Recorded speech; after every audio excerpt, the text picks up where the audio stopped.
What is up, everybody? Eric here, Traveling Trading. We are back at it again. I'm going to do a quick little update here for you guys. This video, I'll try to make this as quick and painless as possible. We got a little bit to cover.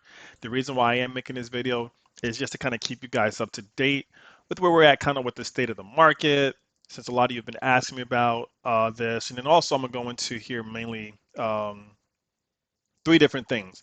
One, I'll cover the trade that was taken today with RGC. I'll briefly touch on that a little bit, the thought process behind that.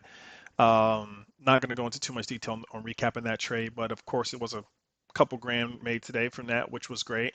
But also, what I'm going to cover here mainly is some of the long-term stocks that I've been holding. I'm dumping because a lot of you guys were asking about that. Take my profits there, and I'm going to go over some other stocks I'm going to invest in long-term that I think is going to be great.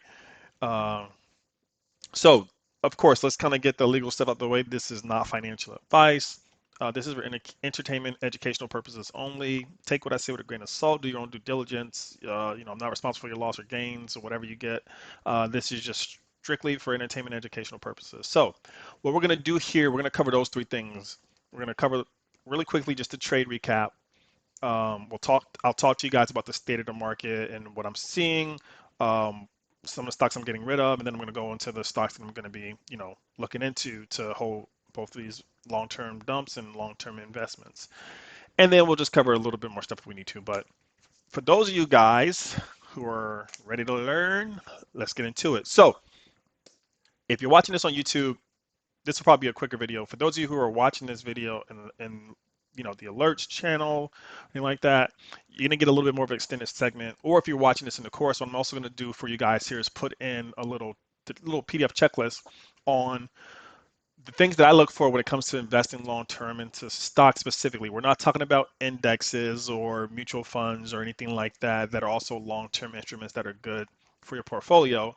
This is going to cover specifically the things that I look for when I'm wanting to decide if I'm going to invest into a particular stock company um, in the market. And it's a little bit of different things because I noticed that online, even the internet, when you Google it, you look up, what should I look for when it comes to investing long term. It's a lot of fluff, generic BS answers. There's nothing really specific out there that kind of guides you through, like, hey, I should be looking for this and for this and for this and for this. Not to say that what I'm doing and the way I'm doing it is the right way. It is just the way that I do it. And for you guys who have been following me, you know that a lot of times, I'm my long-term investments wise, especially like over a year to year gain, I'm usually beating a lot of the, professional, managers, which of course, their returns are typically like anywhere between like 3 to 5% on your money, blah, blah, blah. I think the last time we checked my portfolio for mine, it was like 19% or like something like that. But again, not an investment manager. I'm not, this is not investment advice. I'm just kind of giving you an idea of my perspective and opinions of things. So I show you guys what I'm going to look for, and you'll have that checklist so you can apply that to the way you want to invest your money as well too. So hopefully that helps you out because that's really what it is about. You guys, I want you to, have it be easy for you to be able to, look at companies, decide if you want to, invest in them long term or not. This is not for trading purposes. Trading and investing is totally different. So I want you guys to understand that, okay? All right. So without further ado, let's just kind of jump into the RGC trade here real quick, you guys. So we got this alert pretty early, like a little bit before pre-market. I forgot why it ran. I don't think there was any news listed, but you could see we was at least alerted it here at like, $7 and 15 cents. If you guys, been following the Facebook group, like you see I post my trades in there every single day. And just further proof of you guys that, at least here is no pump and dumps. I'm not, getting in the stop before it's alerted. Literally every single time you guys see me getting to the stock afterwards, I don't think there's any. You guys can look at if you're in the Facebook group, I post the trades every single day for you guys to look at and review. It's there for you. Um, don't know how to make it more valid than that. I'm sorry, I'm not super tech savvy, and I posted all there for you. But you guys who are following in real time should know, where everything is at. So let's kind of look into this trade, and I'll actually pull up. Let me see here. Yeah, this is RGC already up here because I was looking at it all day. It went, I mean, it went kind of crazy. So, and I'll give you guys a quick little thought process behind this. So we got alerted with it, like I said, a little bit before pre-market. It shot up and it halted for a while, right? And then it, spiked up to there, pulled back like it's supposed to, and guess what? Shot up again, right? So you guys know me again. I'm a bullish trader. Even in this red market that we're having, this last what 2, 3 weeks, probably like this last month, it's been nothing but red, red, red for one reason or another. But as you guys can see, there are still gainers in this market, and it's just always like this. It'll always be like this. This is just how the market is. You just got to know how to find them, and that's what the alerts are for, to find them for you. So you can just execute your trade however you want, whether you're long or short. All right. So remember, of course, what goes up must come down, right? So if you didn't get a gain, you can always try to short. But let's say we looked at this, I got in this thing like really, really late. I watched it like all day, and I didn't feel bad that I missed anything out because when I did take my chance, it was pretty calculated because of what we know from from what I've shown you guys, right? As far as timeframes go, when the trade, when consolidation is happening, and this thing is pretty much telling you every single thing, okay? At least for the day. So we got that alert, pops up, pulls back. Could have got in here on the break, but I didn't. I sat there and watched it, and it kept running, and it kept running, and it kept running. Then, of course, naturally, what? It starts to pull back, pull back, pull back. And here it's starting to show me the level of support, right? Still didn't get in. Pops back up. Boom, breaks the high again. Then it pulls back again. Now you could anticipate because now the lows are higher, right? That it could do another, pop up, but it didn't break this time. Now it just pulled back. But also, once it starts to pull back, what should you look for if it's going to start to reverse on you? It should break that low, right? But guess what? That support stayed there. You even got a little bit of a fake out right here, but it still didn't break like the initial pop up. So you got it. You got the thing just grinding out, consolidating here. Now, by this time here, right, we are at the tail end of the day, and this thing has still not broken one of its previous highs. So, what does that tell me here? If I'm seeing this consolidate, a little bit of a downturn, but nothing breaking the initial high from the break, that's a good level of support, right? So I'm like, okay, I'm willing to take this risk. I didn't get into this stock until about what, $9.81, and that was like close to the little pullback here. Sorry, the screen is a little bit shorter. I'm on the smaller TV anyways. But yeah, right in here, and then all of a sudden, now from the course when I teach and all that good stuff that power hour is a time of the day.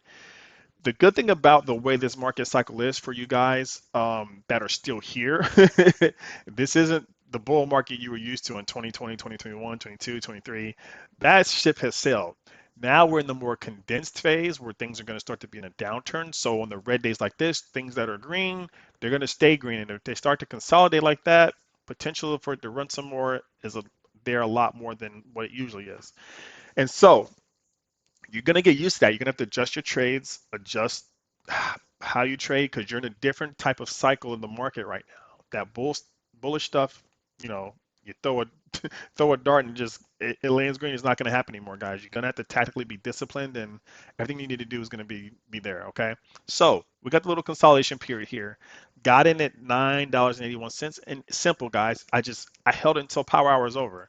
I could have got out right here. Wasn't no need to. Power hour isn't over.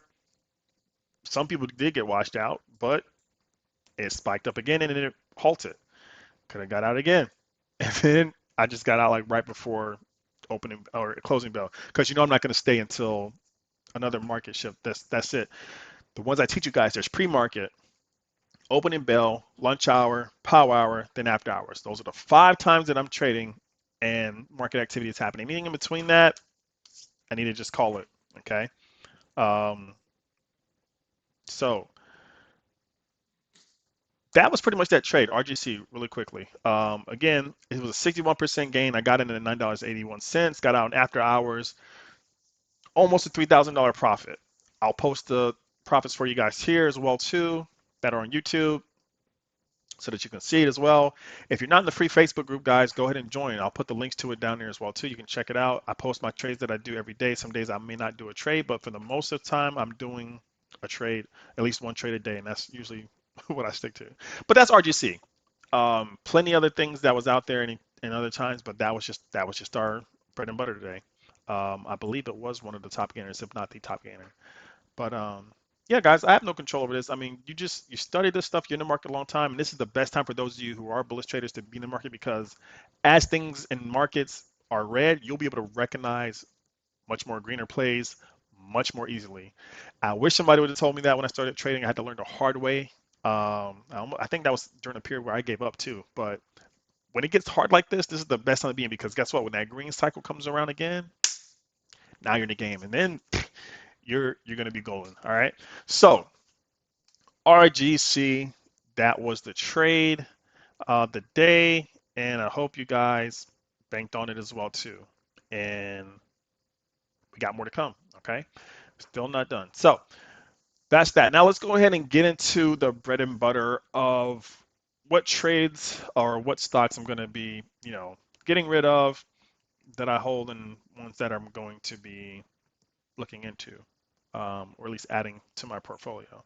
So first and foremost, kind of get an understanding of where we're at in the market. All right. Uh, First and foremost, when it comes to investing in my long-term portfolio, guys, I use full service brokers. I don't use non-full service like I don't use Webull or Robinhood, not even Interactive Brokers for like my long-term investing or Centerpoint or those are good. I'm not saying they're bad brokers. They're great brokers, but they're not full service brokers. Um, so for mine, I use. Oh, you can even use Charles Schwab. They're a full service broker. They used to just be by themselves, but since they bought TD, you can use like Charles Schwab. I'm going to be using Fidelity and E-Trade as well too. So I have like one for my long term, another one for like more swing trading kind of thing. But Fidelity is like my main one that I use for my long term. It's like a just set it and forget it kind of area. So anyways, so that's the broker that I'm going to be using to execute these trades to get rid of them. So one of the first stocks that I'm going to be pretty much getting rid of course, out of my portfolio that I had long term was Target. Um, and the reason for that one, aside from the political aspects of it, um, it's not doing really hot when it comes to the retail sector. I do see other opportunities from its competitors to be a little bit better, especially all the public backlash it's gotten. So when it comes to like things like retail stocks, not just Target, I mean just retail in general, whether it be Costco or Best Buy or anything, any stock that deals with retail, you got to understand that a lot of your profitability rests upon your customers of and how they perceive you and the ability to grow and just things like that to be able to benefit with the way things have turned out. I don't really see that happening with Target anytime soon, especially from one of the big thing with them. They got rid of, I believe, their DEI policy, and that was made very public, which has caused, if you look at a lot of the socials with Target, it's not a really good look. And so, of course, that's less money out of their pocket, going towards the competitors. So I'll be shifting over, my Target holdings for Costco. So that's one of the ones you guys can see in my long term. So we got one of each out the way. One of the ones that I'm dumping and one of the ones I'm adding. So I'm going to be trading in my targets, for Costco. We can kind of take a quick look at it as well too. Let me actually pull up Finviz. Let's just see. Now, another thing too, right? We are we're almost up with the quarter. Not Target. Did I want to look at Target? I think I was going to look at Costco. See if they pull up here. Yeah, I wanted to look at Costco. Um, with the quarter and coming up soon, and the way the market is changing with new administration and things like that, this is going to be a lot of opportunity for people who already have funds to start to load up. Um, I think this right here is a good opportunity to load up on Costco if you want to, do that. Obviously, you can buy fractions of shares and things like that. That's up to you. So this, the good thing about Finviz too, sometimes they already, put the lines there for you. So um, I can see them having an upcoming pretty decent quarter. Uh, they just had earnings release, I believe. Uh, yeah, earnings and revenues, and a lot of companies are, letting out their earnings and revenues reports. That's why you'll see a lot of times in after hours that all these spikes are happening, but not much movement to them. It's because of that. So yeah, I think this is a good area to buy, even if it gets down to 850. I mean, 800 is going to be probably a steal, but that's a good entry. So pretty soon I'm going to be dumping those target shares for Costco, switching it up because it's a great discount. All right, so that's just one. Um, the next one that I'm going to be dumping, of course, is Tesla. For so many reasons, unfortunately. And it's a shame, too, because I was one of those people that I like Tesla. The cars are okay. At least I thought they were okay now. So this is where Tesla's at right now. And from what's been going on, I don't see it coming back no time soon. This is just my opinion. Something drastic would have to happen, like Elon will have to dump all his shares and not be associated with Tesla. I don't see no coming back from them. This is worse than like the Volkswagen thing. um, so yeah, I'm getting rid of my Tesla shares as well too, unfortunately. Probably get rid of them tomorrow if I can, but yeah, I'm pretty much done with that. I mean, I got my gains. I'm leaving out green, but it's not looking good for these guys. And it's not just because, of Elon, but also too, I mean, vehicles getting, more more looks, of course. So the public perception of it. Um, Not to mention, he has it in with the president so of the United States. So of course, I'm pretty sure that Teslas or something like that are going to be excluded from these tariffs that are going on. However, the fact that it is associated with Elon is going to be too much damage for this stock to see any kind of future growth from the actual people who supported Tesla in the beginning. So I'm dumping these shares, getting rid of them. It ain't worth it. Other electric vehicle companies are going to be, I think, in my opinion, stepping up their game. So that'll be something to look into. Who's going to be the lead electric vehicle manufacturer outside of Tesla? Because guess what, guys? The people that bought Teslas, they're still going to want electric vehicles. I was going to get a Tesla. I canceled my order, my reservation for obvious reasons, but I still want to get an electric vehicle, So there's going to be competitors coming into the market, taking over you know, that opportunity for those consumers. So that'll be something to look into. I'll probably do that research over the weekend, see which one catches my eye, um, and kind of go from there. But yeah, I mean, this is again, if you're a Tesla lover, all props to you. To each his own. It just ain't for me. For many reasons. But anyways, um, yeah, so that's pretty much where I'm at with the two stocks that I'm going to be getting rid of. Okay, so for those of you that were asking, yeah, I'm not keeping my Tesla shares. So a lot of you guys asked me that, but no, yeah, they're getting gone. Trying to think. I think that was pretty much all the ones that we'll get into today. We'll do a more detailed dive of my long-term portfolio for those of you guys that are like in the course and alerts and whatever. We'll do that later on. But right now, this is just going to be a quick one. So let's go ahead and look into some of the. Uh, we're just going to cover one of the stocks I'm looking into investing long term. And by long term, guys, I mean I'm going to probably hold this stock for like another 5+ years for a while. And this is by no means no endorsement of them, but yeah, this is just going to be one of the ones I look into, and I'll cover what that is going to be here in a second. But let's kind of go into one of the things that I look for when it comes to investing into a long-term stock. So one of the things I like to look for, it's kind of similar to what I look for like with dividend paying stocks too, but one is, of course, do I use it? Or do other people use it? Mainly, do I use it? Because I mean, I might as well.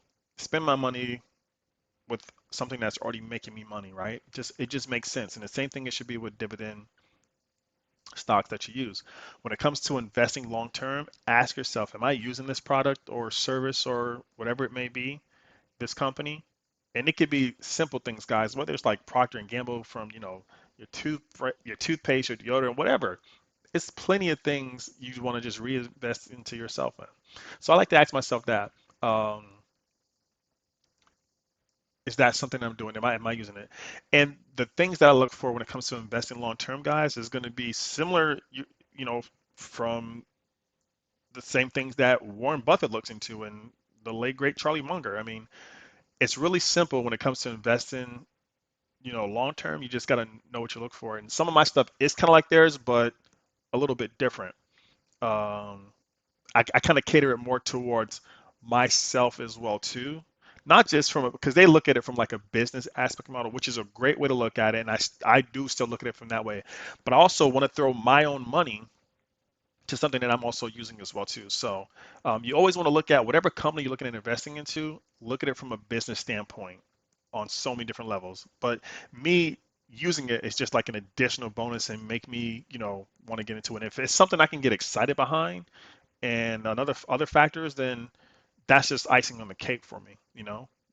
There's boring businesses I throw money in as well too, just because it makes sense and it's a need there. I may not use it, but business wise it makes sense. But this is just something that's icing on the cake there. I want to ask myself, is there a want or need for this product or service that this company is providing? If so, is it scalable? Room for growth? Uh, is what they're doing in line with who I am as a person and like my vision kind of thing?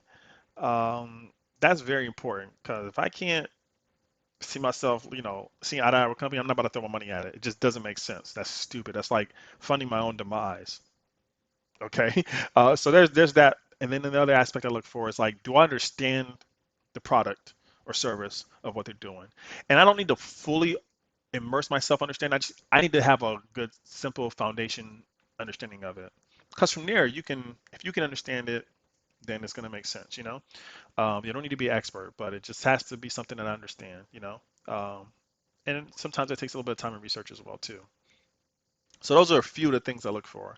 Um, Once I kind of get that aspect out of the way, then I'll start to look at things like the company itself, who the founders, who are some of the investors, what is like the company mission, who are their current leaders, what's my perception of them, what's the public's perception of them, um, if that is important to a certain extent, what are their plans for the future? Um, is the product or service that they're offering something that's going to benefit people in the future? Where you're going to see that long-term potential growth? Um, what does the overall economic outlook look like for the possibility of their service or, you know, product? And like some of the competition that might be in that aspect as well too. Those are some other things that I look at as well. And then lastly, and it's a little bit harder with IPOs, especially with like newer stocks who are just hitting, the markets, things like that, because they don't have this. But the financial performance is something I want to see as well too, or at least try to get a good concept or aspect of. Or do I see a potential for it? And then from there, kind of like, any other business, you want to figure out what's a good pricing point for it. And that's going to be hard to do because you don't have a lot of financials there. You don't really know the scalability. You don't have nothing to go off of and historically as well too, but you can kind of get a general idea, or excuse me, or a general sense. Um, and then I also want to understand like, is it possible, like any competitors in their space, what it could look like? Do I see like volatility for the stock or any innovations coming out that could probably benefit from it, or are they coming up with any breakthroughs or anything like that, patents, etc., just little things like that. Those are some things you want to consider, and depending on what you're looking at, how early it could be, you could probably foresee that and it might be worth the risk, and then from there you just decide what do you want to spend on it. And again, that's going to be hard to determine because when you're looking at financials, you don't really have all that information ahead of you. So those are the things we're going to consider here real quick when we're looking at the stock that I'm talking about. Um, and I'm going to break that down for you guys kind of step by step. And again, like I said, those of you who are in the course, you're going to have the checklist. I'll upload that for you. But without further ado, let's go ahead and discuss the stock that I'm talking about. So the stock that I am talking about here, guys, is Fold. FLD is the ticker symbol. FLD, Fold. And let me actually pull it up for us here real quick. So for those of you who've been following me for a while, at least within the last 5 years, you probably already heard about Fold. And you know that what they are, their services. I put a link to sign up for their service as well too, like my referral thing for you guys as well. Um, but yeah, FLD is what I've been looking at. They just recently hit hit the market, and I'm excited for it because that means they're growing. So let's kind of discuss this a little bit into more detail. Why FLD? So for those of you who don't know about Fold, let me actually pull them up here real quick. Fold is basically a banking app. Now I know what you're thinking. The way the market's going and we look like you're headed for a recession, why would you want to look into a banking stock? Well, this stock here is powered by Bitcoin. So a little bit about Fold. Personally, I love it. I've been with them for a while. Um, I use it a lot more than I thought I would actually. So it's powered by Bitcoin. You get Bitcoin, actual Bitcoin. You don't like you get Satoshi. You don't get, it's not the currency. You're not trading for something like that. You get actual Bitcoin for using this thing. Basically, what you do is they have gift cards on there. You can purchase it, and you actually have the card as well too. And you get Satoshis for doing it, for using it, and purchasing gift cards. So the way I generally use it personally, honestly, I have some of my money going into the account, and then from there, I might do things like I might pay my mortgage with it. Um, if there's services on there, as a matter of fact, let me get the app open real quick. You get awarded like Bitcoin every single day, kind of thing. It's pretty cool. But there's a shop there that has like a lot of gift cards for different services, things that you probably use on a day-to-day basis. And what you do is when you buy those gift cards and you get bonus, Bitcoin for it. Like right now, I don't know if you guys can even see this. I got like $217 worth of Bitcoin just from using this bad boy already, saved up. And again, I've been with these guys for a while. So when it comes to like the app itself, like I said, I'll put a referral link for you guys in the description if you want to get it. Um, from what I've been using with it, interface has changed and it's great. They keep adding stuff on there. So let's just kind of take a step back and talk about the whole purpose of this. Personal finance is powered by Bitcoin, right? So if you don't know about Bitcoin, whatever your thoughts are about it, if you don't know about it, if you think you know about it, even if you think like, oh, it's just, this, and that, Bitcoin is not cryptocurrency, guys. Go read the Bitcoin standard. Facts is facts. Bitcoin is Bitcoin. I would say I believe in it, but I don't need to believe in it. It's there. I mean, so it is what it is. I'm just lucky to be part of it early, but this is by no means endorsing you to go get Bitcoin, whatever. But I think it's worth it. Bitcoin is basically powered by Bitcoin. So the good thing about this is that I like the fact that you do get rewarded Bitcoin for basically doing everyday things that you do, and you can transfer the Bitcoin that you earn here to your hard wallet, et cetera, et cetera. I'm not going to go into all that stuff, but just know that this is the premise and preface of it is to be getting awarded Bitcoin for doing the things that I do every single day. Um, so let's kind of talk about like the little checklist of what I'm looking for. Being the fact that I've had these guys for so long, I've been able to continuously see the growth. I didn't even know that they weren't traded on the Nasdaq. I didn't, let alone did I care, but I didn't know that. So when I heard about it and they announced it, I'm like, oh, that's interesting because I've been unconsciously using this thing for a while. So I've only been using it just so I can get Bitcoin, point blank, period. And it's been, great. Like I said, I've been awarded a lot of Bitcoin just from using it. So if that's the case, that's checking off one of my list, right? That's saying, hey, do I use this? Yes, I do use it. The banking part of this is ran by Sutton Bank, I believe, if it hasn't switched yet, but I believe it's Sutton Bank. And I don't have any problems with Sutton Bank. There's certain banks that I won't just do business with, but Sutton Bank is, from what I've seen, this is like my first time having them. They've been stellar. Um, can't complain. So that's good that they're backed and used by a company that I think is okay. so far, right? Uh, is it in line with my vision? I mean, I think Bitcoin isn't going anywhere um, for several different reasons. I'm not going to debate anybody about this, but it's just facts. Trust me, if they could get rid of it, they would have got rid of it a long time ago. But it is what it is.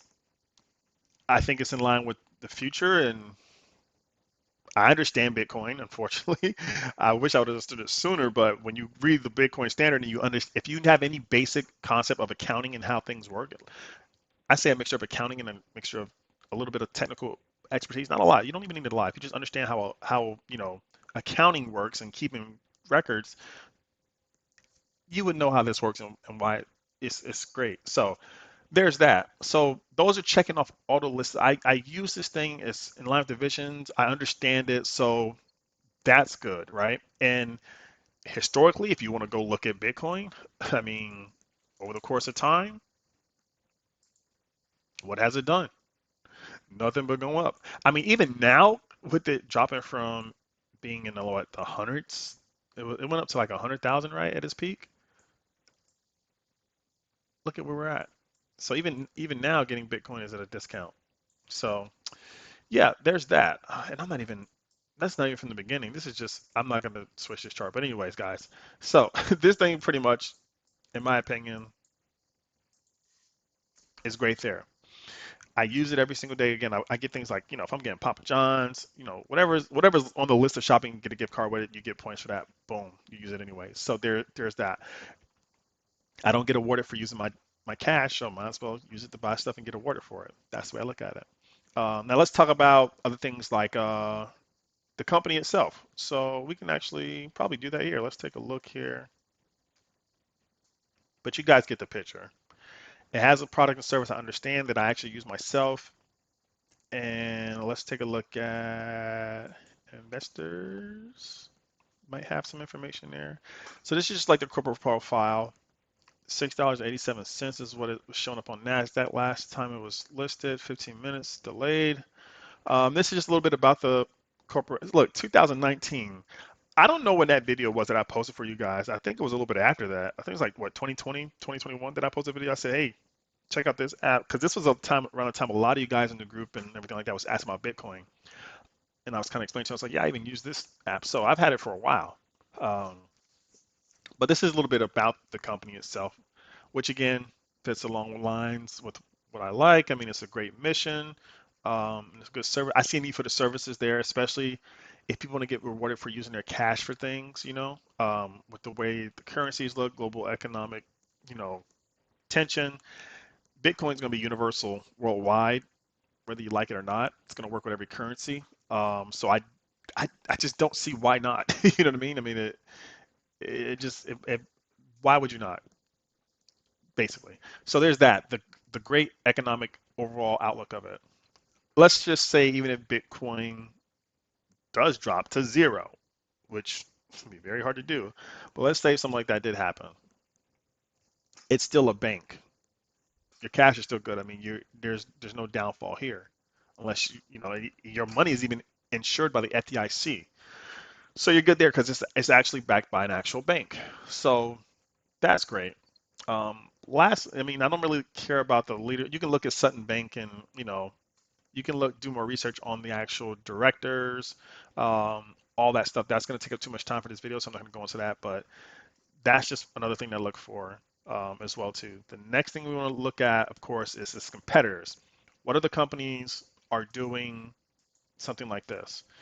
There are a few, I believe, that you can.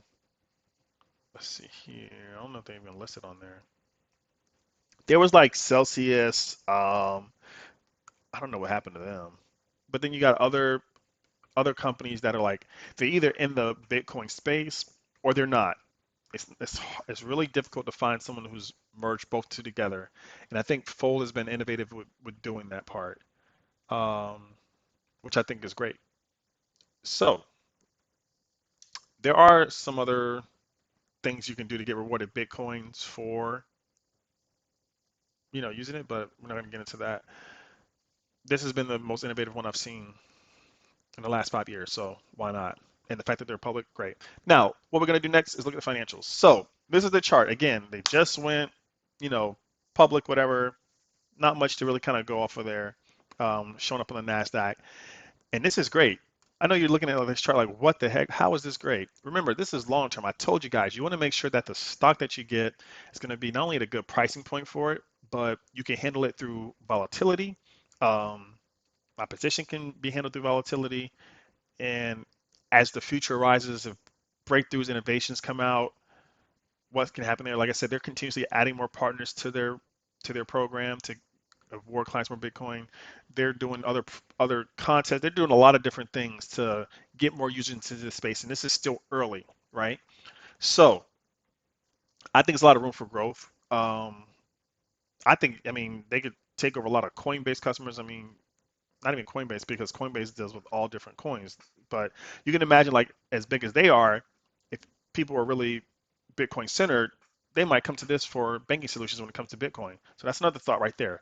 So the competitors in this space is very limited from what they're doing so far, which is great. But the volatility at the pricing point where it's at is going to be great for me.